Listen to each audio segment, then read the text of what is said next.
سرکار دو عالم صلی اللہ علیہ وآلہ وسلم دے غلاموں میرے پاک نبی علیہ السلام نے بیٹی دی عظمت کو بیان فرمایا، بیٹی دی شان کو بیان فرمایا۔ امام نے سنن دے دارمی دے اندر روایت موجود ہے، سرکار دو عالم صلی اللہ علیہ وآلہ وسلم دی محفل پاک سجی ہے، ایک شخص آ جاندا ہے، اودی اکھاں چوں آنسو بہ رہے نے، زارو قطار پیا روندا ہے۔ میرے پاک نبی علیہ السلام نے اپنے غلام دا چہرہ دیکھیا، فرمایا میرے غلام کی گل ہے، اکھاں چوں آنسو کیوں پیا نے، زارو قطار کیوں پیا روندے ہو؟ عرض کرتے سونیا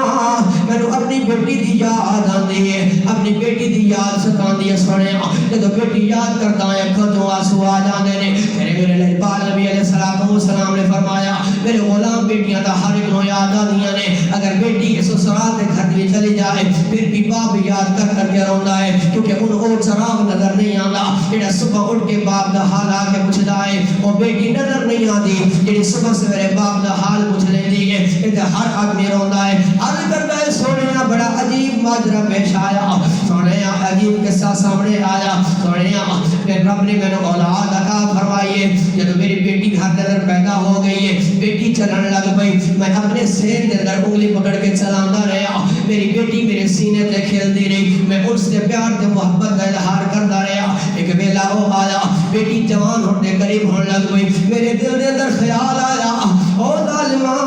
یہ بیٹی تیری جوان ہو جائے گی، کسی دے نکاح دے اندر جائے گی، تیرے معاشرے دے اندر معاذ اللہ عزت نہیں رہے گی، تیرا مقام نہیں رہے گا، تینوں لوگ برا بھلایا کھڑ گے، اس طرح کر اس بیٹی نو زندہ دفن کر دے۔ اللہ اکبر، حضور دی بارگاہ دے اندر روندا بھی جا رہا تے قصہ کہانی بھی سناتا جا رہا، تیرے میرے لجپال نبی علیہ السلام دی بارگاہ دے اندر کردا ہے سونیا بیٹی ہر وقت میرے نال چلن والی، میرے گھر دے ماحول دے اندر میری انگلی پکڑ کے چلن والی، میرے نال بڑا ہی پیار کر دیے، میرے نال بڑی محبت کر دیے۔ سونیا ایک دن میں چلیا، فرمایا میرے پیچھے پیچھے عرض کردا میرے پیچھے پیچھے بیٹی چلن لگ پئی، میری انگلی بھی پکڑ لئی، میں اگے جا رہا فمررت حتی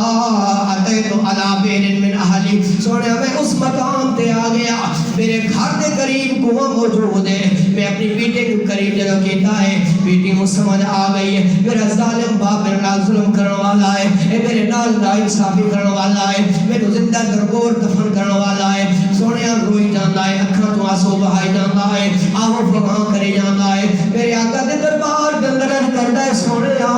مینوں ترس نہ آیا، مینوں رحم نہ آیا، بیٹی نے میرا بازو پکڑ لیا، کہندی ابا نہ کر، اس واسطے مینوں پالیا، مینوں اس واسطے پیدا کیتا ہے کہ جب میں جوانی دے قریب جاواں گی مینوں زندہ دفن کر دیویں گا، اس واسطے اپنی ساتھی تے مینوں سلایا، اس واسطے میرے نال محبت کا اظہار کیتا ہے، اس واسطے میرے نال پیار کا اظہار کیتا ہے، اس واسطے میری ماں نے مینوں دودھ پلایا، جب میں جوانی دے قریب جاواں گی مینوں دفن کر دیتا جائے گا۔ سونیا میرا ہاتھ پکڑ لیا ہے تے بار بار رو کے کہندی ابا نہ کر، انج نہ کر یا ابتا، یا ابتا دی سلام لگا دیے، لیکن میں اتنا ظالم ہو گیا، اتنا میں بدماش ہو گیا، اتنا میں بدکار ہو گیا، میں اس بچی دیاں آہو فغاواں نہ سنیا، وہ دبا ویلا نہ سنیا، وہ دا ہاتھ پکڑیا تے کنویں دے اندر سٹیا، جدوں کنویں دے اندر جا رہی ہے یا ابتا یا ابتیا دی سلام لگا دی پئی، کہندی ہائے ابا جان کی کیتا ہے، اج کردا ہے سونیا جدوں رات ہوندی ہے، جدوں بھی بستر تے لیٹدا وا چین نہیں آندا، مینوں سکون نہیں آندا، کنا دے اندر وہی آوازاں آندیاں نے یا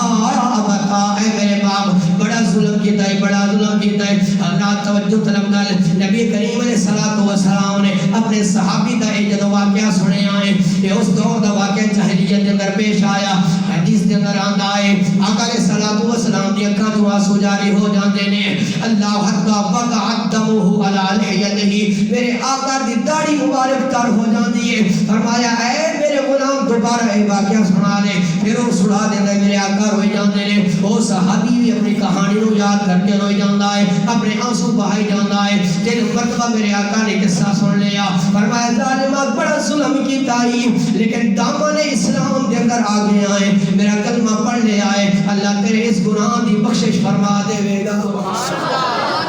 توجہ طلب ہے۔